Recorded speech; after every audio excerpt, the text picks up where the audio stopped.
In today's show, we look ahead to Saturday in the NBA and we look at how we're streaming in to win your week and your matchup this week, but also what we do if we're lucky to get through to next week. Michael Bolton. Thanks, Josh. It's Michael Bolton here, and it's time for another episode of the Locked On Fantasy Basketball Podcast. Let's get to it. Let's get to it, indeed.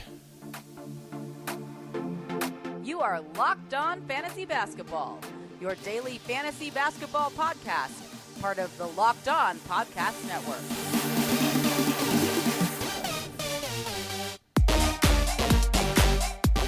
Hello and welcome to the Locked On Fantasy Basketball Podcast, brought to you by Basketball Monster. My name is Josh Lloyd and I am the lead fantasy analyst at basketballmonster.com, and you can find me on Twitter as always at redrock_bball, on TikTok at redrock_bball, and on Instagram at Locked On Fantasy Basketball. Today's episode is brought to you by FanDuel Sportsbook, official sportsbook of Locked On. Make every moment more. Visit fanduel.com/lockedon today to get started.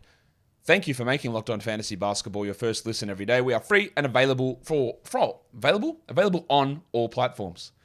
We're getting towards the end of the NBA season, 3 weeks to go in the regular season. Thank you to everyone who's been here. Thank you to everyone who is still here. Yes, the shows will continue unabated through the end of the regular season, and there will be plenty of content straight after the regular season finishes. So don't go. I know many of you will unsubscribe from the channel and stop downloading. I get that. I wish you wouldn't. But we're still going to have plenty of stuff. It's going to be lots of fun, lots of different topics, lots of different interesting things that we're going to talk about. But right now, we're talking about who we are streaming in for Saturday. 2 days left in the week. Yes, Friday's games are still to play, but we're looking ahead. We're trying to figure out what we're doing Saturday. We're trying to work out what we're doing across the back-to-back on the weekend. We're trying to work out what we're doing in our chunks. So, Warnie. Let's get it on, Gilly.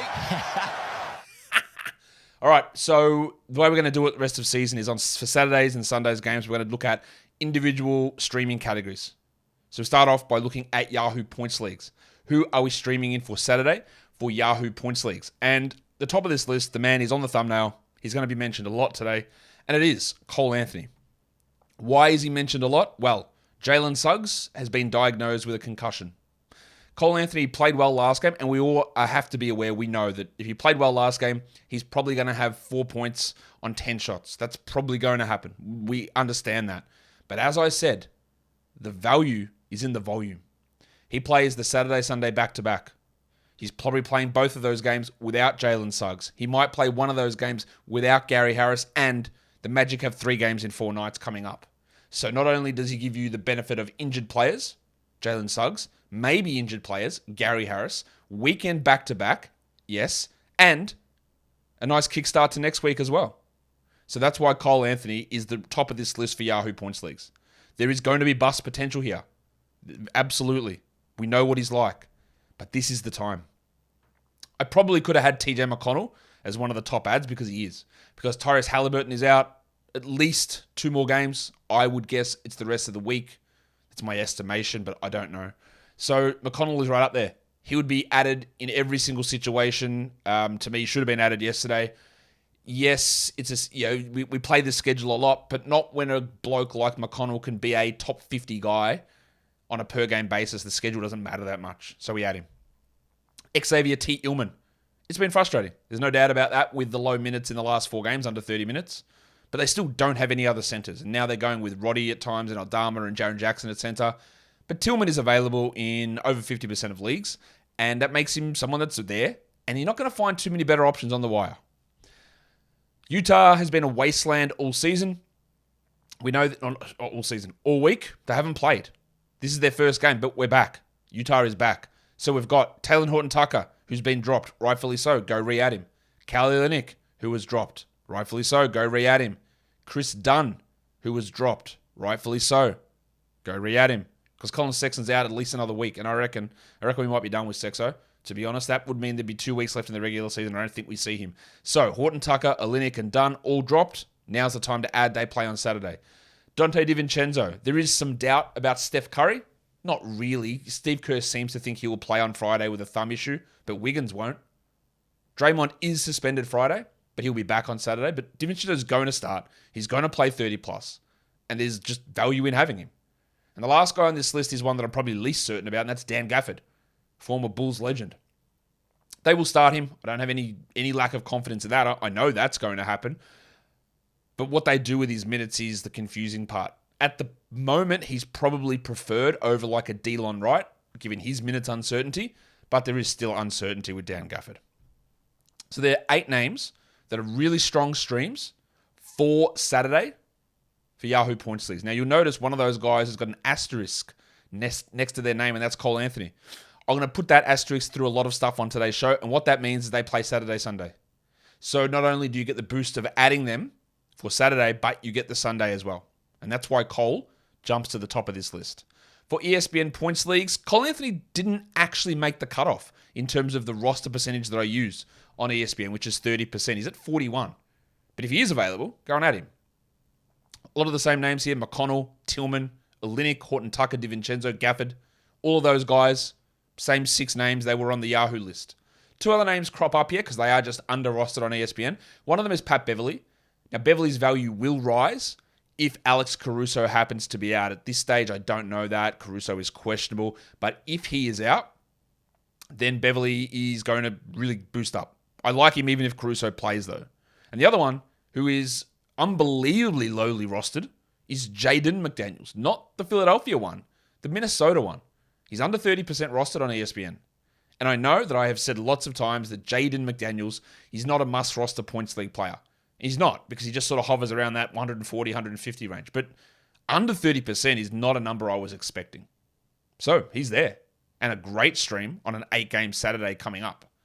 It's just a name that's... Those other guys, I'd prefer McConnell, I'd prefer Olynyk and Horton-Tucker.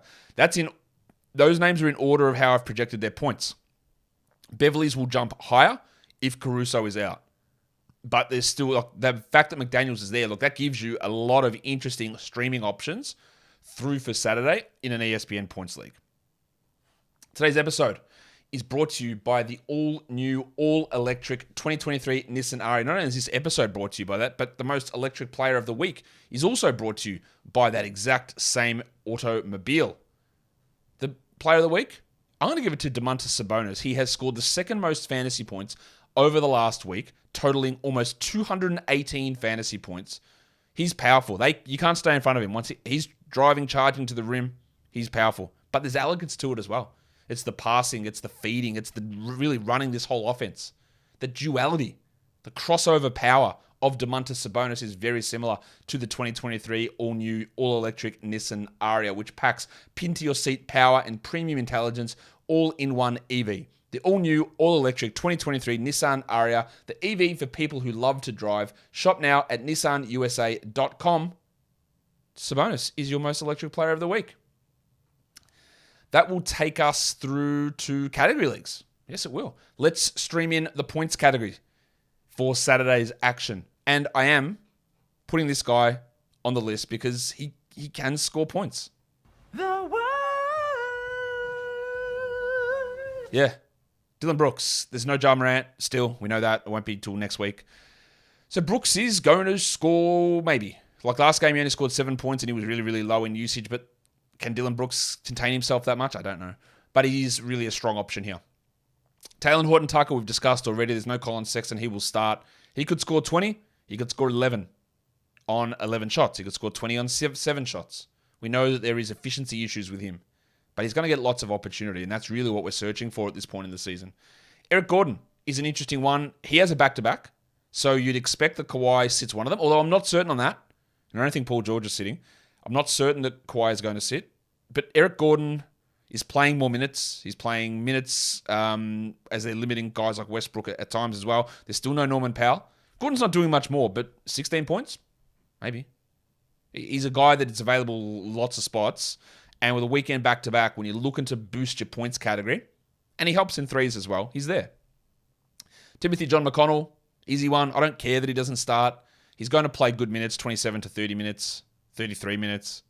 Yes, they inexplicably played 23 minutes of George Hill yesterday, but I'm not really worried about McConnell's value here. Jordan Nwora, his teammate. Now, Nwora's value will boost if Chris Duarte happens to be out. But Nwora is the guy, well, Matherin's out, he'll continue to be out. But Nwora started last game with Duarte out. And even if he comes off the bench, it doesn't really worry me. He can drop 20. And he dropped 20 last game. That's what he does, is score. And with no Matherin and no Halliburton, he's a pretty good opportunity. But he's got a pretty good opportunity. Malik Monk's here. They said, Kevin Huerter is day-to-day with his hamstring strain. Like, why lie? Like, honestly, is he going to miss 0 games? No chance. And if they do, well, that's terrible doctoring. Doctoring's not the right word. Medical advice. It's a hamstring. Just sit out for a week at minimum. At minimum. It is absolutely unheard of, I think, in any other sport for someone with a hamstring strain to miss anything fewer than 2 weeks. The NBA are your day-to-day. I don't know why they lie. We will see if they do decide to play Kevin Huerter. But I will be stunned if Huerter plays, and he shouldn't play. Rule him out. Sit down. Rest it. What are you doing? How many times have we seen guys re-ping their hammy? How many times has Colin Sexton re-pinged his hammy? How's Zion Williamson's hammy going? How's Bradley Beal's hammy going? It happens all the time. So Monk is going to get increased value. But it's really hard to project out because these idiots are saying day-to-day is questionable. Anyway, Malik Monk, good stream. Corey Kispert gets 30 minutes most nights. They're relatively healthy at the moment, the Wizards, but they still find a way to get him minutes. Now, he doesn't do very much else. It's points and threes. We know this, but there is a good opportunity here. And then Aaron Neesmith, who, again, trusting him is like, I don't even know. It's like putting your head in an open tiger's mouth. Maybe you get away with it, but you probably don't. Neesmith put up really good scoring last game, but man, this guy could go 1 of 11. Like, honestly, no exaggeration. He might Blake Wesley his way to 8% shooting. This is how inconsistent he can be. But we try it. We know the role is there. 3-pointers. We're looking at DiVincenzo, Kispert, Brooks, Gaz, Harris. Nice, Gary! Harris does have the weekend back-to-back. I don't think he plays both of those games with his iffy hamstring, but there's value in him if he plays. The Moose, Mike Muscala. So why have I got Muscala there? Well, it is the second game of a back-to-back for Boston, meaning Al Horford is going to sit, I would guess. So Muscala and Blake Griffin probably get increased minutes. And if Muscala gets 20 minutes, he might hit 3 threes. So he's available everywhere. But there should be an opportunity for him, if Horford sits as we expect, to put up some big numbers. George Niang, he literally doesn't do anything else. 12 points, 4 threes. 9 points, 3 threes. 6 points, 2 threes. That's what he does. Jordan Nwora, and then Eric Gordon, again, the asterisk. Weekend, back-to-back. You might get 4 threes out of 1 waiver ad. Might get 6. You honestly might get 8. You probably won't, but you might. So he has got really strong value across the 3-pointers there. If we look at rebounds, Xavier T. Illman is at the top. I know the minutes are frustrating, but you don't find many good rebounders, and you'll see this when we get to blocks later. It's bloody hard. Tillman's there. Kevin Love, weekend back-to-back. They haven't sat him in back-to-backs in Miami. He's not good. He's playing 18, 20 minutes a night, but 40 minutes? 12 rebounds? Across 40 minutes, maybe? Isaiah Hartenstein. Yeah, look, they are splitting some minutes with him and Mitchie Robinson, so we'll see how that goes, but there's 6 or 7 maybe from him. Danny Gafford's a good rebound guy. That's an obvious one. The Cockroach, Mason Plumlee, back in action. 2 games across the weekend. I don't think Zubats is at any risk of resting, but Plumlee, that's 19 minutes a game, 38 minutes, 6, 7 rebounds in 19 minutes. He can do that. It's not easy to find good rebound players, and Plumlee's one of them. This one's always going to be risky. We go to Indiana, and I think we look at Jalen Smith. Stand by your man! Smith was the primary backup last game, and going by previous Rick Carlisle patterns, he'll be the primary backup again on Saturday. And then he'll have 2 games where he isn't the primary backup. So Smith is an option, but Carlisle could change that plan and it could blow up in our face, and he could play 0 minutes. Denny Avdia, solid rebounder for a wing. And then Andre Drummond, one of the best rebounders. Now, his minutes are always low, but he probably only needs 14 minutes to be on the same level as like an 18-minute Hartenstein or a 22-minute Gafford. He's that good of a rebounder. We know this. We've seen Andre Drummond do this time and time again. Today's episode is also brought to you by BetterHelp. BetterHelp is online therapy, and we'll know that there's difficulties in the world, whatever it is. It's rising costs, it's stress in family, micro, macro stresses, whatever it is, and getting to understand ourselves and find ways to cope with all those problems, external and internal. That's what therapy's there for you to talk through your problems and find better coping skills to be able to get through these challenges in life and be your best self. BetterHelp connects you with a licensed therapist who can take you on that journey of self-discovery from wherever you are. Therapy is all about deepening your self-awareness and understanding, because sometimes we don't know what we want, or we don't know how to get what we want, or we don't know why we react the way that we do until we talk things through. So if you're thinking of starting therapy, give BetterHelp a try. It's entirely online, designed to be convenient, flexible, and suited to your schedule.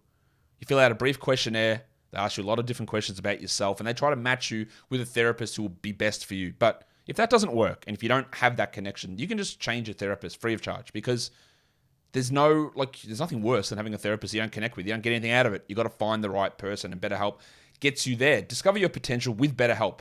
Visit betterhelp.com/LockedOnNBA today to get 10% off your first month. That's BetterHelp, HELP.com/LockedOnNBA. Let's stream in some assists. Very obvious, TJ McConnell. Absolute no-brainer.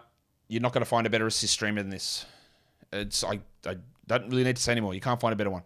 Monte Morris is not bad as well. 27 minutes, probably 5, 6, 7 assists. Starting point guard, available in 50% plus of leagues. I don't love him, but it's good value. Taylor Horton-Tucker, starting point guard. Andrew Nembhard, starting point guard. Patrick Beverley, starting point guard. Not often that you get 4 starting point guards plus a 30-minute reserve point guard, like TJ McConnell, who are available in 50% plus of leagues. DiVincenzo, not a point guard, but starter. Chris Dunn, 23-minute backup. Delon Wright, 23-minute backup. Usually, it's hard to find assists off the waiver wire. This week, it's not. It's actually not. These are all really solid options who I'd feel comfortable that can get 5 to 6 with upsides of 9. Maybe 9 for DiVincenzo is too much. Maybe 9 for Wright is too much. But they can all get big numbers here. So it is actually, weirdly, an interesting time on Saturday to stream in assists. You don't see it very often, but it's here. Steals. We're always in a good spot to stream steals. And Xavier Tillman, talked about this with Dan Titus on the Mailbag show yesterday. He is not prime Andre Drummond, but he's one of the best center steals guys, like a Nerlens Noel. The way that he can get steals as a big man. It's not common. He gets them, and he's there. Delon Wright, Chris Dunn, two of the better steals guys we've seen in the league over the last few years. These are players, if they played 30 minutes tonight, might actually get Alvin Robertson style 3 steals a game. McConnell, another excellent one. DiVincenzo, Pat Beverley, Andrew Nembhard, and then Gaz Harris with the weekend back-to-back as well. Lots of excellent steals options. Excellent. Some of the best steals guys you'll find are available in lots of leagues. And we will talk about this a lot. Steals, and you'll notice this following these shows all season. Steals and threes, you can find so many great contributors on the wire continually. So deprioritizing them in fantasy drafts, I think, is probably a way to go. They are everywhere, abundant. Blocks are not. Dan Gafford's probably the best shot blocker available. He might be a 3-block guy. And then it gets iffy, like real quick. Like, because Tillman's not a good shot blocker. And then we're talking Jalen Smith sticks. Like, does he even play? I think so, but I don't know that. I've got Paul Reed, who might rack up 3 blocks in 20 minutes, or he might play 7 minutes and not get a single one. I've got Hartenstein, who might play 24 or might play 17 minutes. He might block a shot or might not. I've got Taylor Horton-Tucker, who's a point guard. I've got Patrick Beverley, who's a point guard. Maybe they block 1 shot. And then I've got Bol, who's got a weekend back-to-back. There is the absence of Jalen Suggs, which you don't think helps him, but the reason that Bol was able to get minutes early in the season is because the guards were out and they played Wagner down and pushed Bol into the lineup. And he can block 2 shots in 17 minutes. Now, I'm not here to tell you that Bol's a good player because he isn't, but he's in the rotation and he might see extra playing time. And even if he only plays 16 minutes, he still can get 2 blocks. And he's got a back-to-back. So while I'm notoriously have been down on Bol as a player, I think this is not a bad situation to look at him. And then there's Tillman, again, starting center, but he's not a very good shot blocker. Field goal percentage. Dan Gafford, the cockroach Mason Plumlee with the back-to-back, also really good there. Andre Drummond, haven't done this one in a while. The tank Tom Bryant. Back-to-back for Denver. He's not playing a huge amount of minutes or getting counting stats, but he can influence your field goal percentage. Paul Reed's there. Damian Jones in Utah as the backup center. Chemezi Metu, maybe only plays 10 minutes. Probably only plays 10 minutes, but he's a high field goal percentage player in Sacramento. And then Bol is there as well as another high field goal percentage guy. In terms of free throw percentage, we're looking at Malik Monk, Aaron Neesmith, Flaming Mo Wagner, back-to-back. Kevin Love, back-to-back. The Duck, Luke Kennard, Corey Kispert, Delon Wright, and Gabe Vincent's got a weekend back-to-back, and we don't know whether Kyle Lowry is going to play. We assume he plays one, but probably not both, but I don't know that.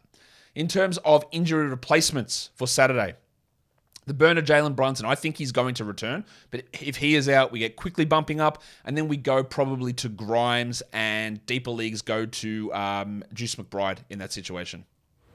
I am going to drop a deuce on everybody.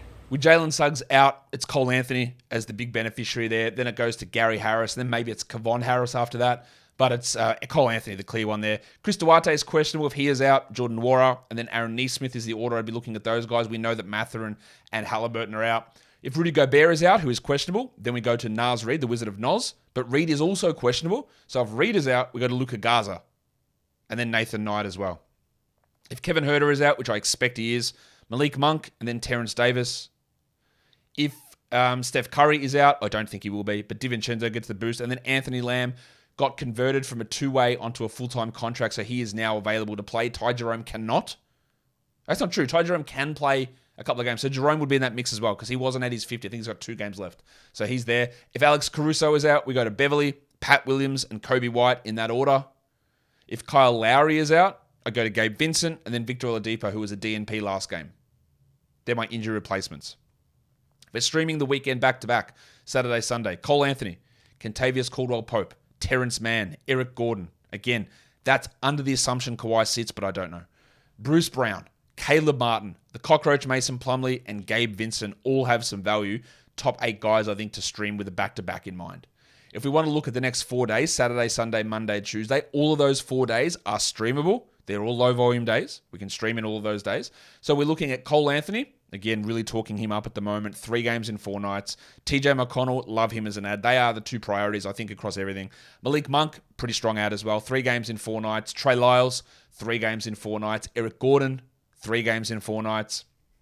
Terrence Mann, 3 games in 4 nights. Dante DiVincenzo, 2 games. And then the Cockroach Mason Plumlee, 3 games as well. So we're really looking to, and we're going to talk about this. We'll talk about it right now. We're really looking at the 3 games in 4 nights. The Clippers, the Magic, the Clippers, the Magic, and the Kings have 3 games in 4 nights. So they're the teams that we're targeting for that short-term bump. There are no teams that play a 4 game in 5 nights. There are 3 teams that play 4 games in the next 6 nights. It's the Clippers. Strong schedule coming up for the Clippers. The Clippers, the Knicks. The Clippers and the Knicks had a stinking schedule last week, but now they've got a good schedule coming up. And it's the Magic as well, play 4 and 6. No team plays 5 games in 7 nights, but there are 5 teams that play 5 games in the next 8 nights. The Clippers, the Sixers, the Jazz, coming off a stinking week, the Pacers, and the Kings. So the 5 games in 8 nights, if Halliburton's out there, that's gigantic value for McConnell. If Mathurin's out, it's big value for Nwora and Neesmith. Big boosts coming up. If Huerter's out, big boost for Monk. Smaller boost for Davis. Well, Davis actually is a big boost. He goes from 0 minutes to maybe playing 20. But they're the good schedules in the next 8 days. Clippers, Sixers, Jazz, Pacers, Kings. And that, guys, will do it for me today. Don't forget to follow this podcast on Apple Podcasts, Google Podcasts, Stitcher, Spotify, and on the Odyssey app. And if you're here on YouTube, thumb it up and leave your comments down below. Guys, we are done here. Thank you so much for listening, everyone. See ya.